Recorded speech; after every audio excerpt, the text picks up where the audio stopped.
Ayan na, dumaan na po kami sa hanging bridge na dinadaanan talaga ito ng mga motorista. Kasi itong tulay na to matibay at ang daming nakakabit na mga bakal na asero. Ngayon dumaan po kami gamit po namin ang aming motorsingle at kami patawid papunta sa bahay ng ante ko at ito talaga ang daan papunta sa bahay ng ante ko sa kabilang barangay.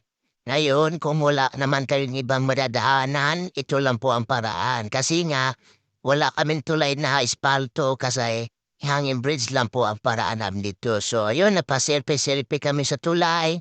Ayan, tinignan namin. At dami talagang dumadaan na motor dito. Wala namang ibang daanan ng ibang motorista, kundi ito lang talagang dadaan. Nakita nyo sa likod ko, may dumadaan pang motor, oh. Ayan, nakita nyo naman, nakasunod sa amin. Dito talaga sila dumadaan sa tuloy. Masaya naman dito at hindi naman kami takot mga tao kasi nga, sanay na ang mga tao dito araw-araw dumadaan kasi itong tulay papunta ito sa kabilang barangay. Highway na rin ito papunta. Kasi wala naman kami ibang madadaanan kundi ito lang po talaga mga idol. Kaya shout out sa inyo mga idol. So ayan, bumaba na ako kasi baka di kami magkasya sa pinto. Itong dalawang poste na ito, matibay na yan, matagal na rin yan, kinakalawang na yan. At saka maliliit pa kami niyan, yan talagang dadaanan namin. So ayan o, antayin natin yung isang motor na daan, tatanungin natin mamaya si kuya. Yan, punong-puno na si kuya o, punong-punong palay o, daanan talaga ng mga motor yan. Kaya hindi naman namin tumasabi na hindi dadaanan kasi daanan talaga yan. Nakita nyo naman, motor, kabayo, kalabo lang ang pwedeng tumaan dyan. Di pwede sasakyan kasi kasya no, diba? So ayan o, tinignan ko yung mga bakal. Matibay, dinagdagan pa nga yan eh. Ayan, may dinagdagan pa diyan, may dinagdag mga bakal. So ayan mga idol, oh, tinitignan ko talaga yung poste. Matibay, hindi naman talaga nagbabago yan. Kasi matagal na ilang baha ng dumaan yan, hindi talaga natitibag yan.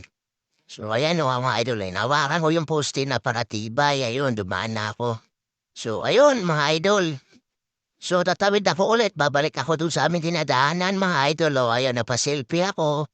At yung isang motor nasa baba at susunod na rin siya, tinawag ko na rin siya na tara, balik ka ulit dito. At ayun, papakita natin sa kanila na gaano katibay ang tulay na pundasyon. Ilang kableng asiro nilagay. Oh.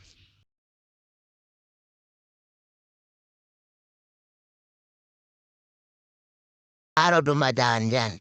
Pag may dumaan isang motor, mag-antayan sila kasi di pwede magsalubong. Hindi naman sila makapag-backing dyan, kaya mag-antayan sila dun sa dulo. Ayan.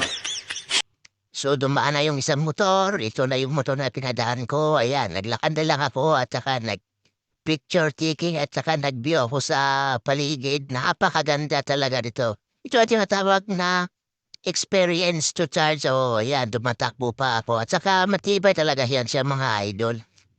Ayan, matandang adventure dito mga idol. Sarap-sarap balik-balikan dito. Sarap mag-shooting. Kaya gaya ng mga pinikulang lumalabas ngayon, ayan, dito yung madalas nag-shooting. Ayan, ito yung tulay na pundasyon na pakatibay. Paggabi, wala talagang ilaw dito. Pero kasi wala namang ilaw. Pero ilan-ilan, may nakadaan naman mga tao maglalakad lang. Ayan mga idol, oh, ayan. Oh, diba? So, kita yun naman yung view namin dito. Puro talaga mga puno, ang daming mga damo-damo. At saka, ayun. So, mga idol, pupunta kami sa kabila. Ang hanging bridge pupunta namin yung isa naman. Yung hindi makadaan ng motor. Ito kasi makadaan ng motor eh. Yun doon sa kabila, tao lang kasi makadaan.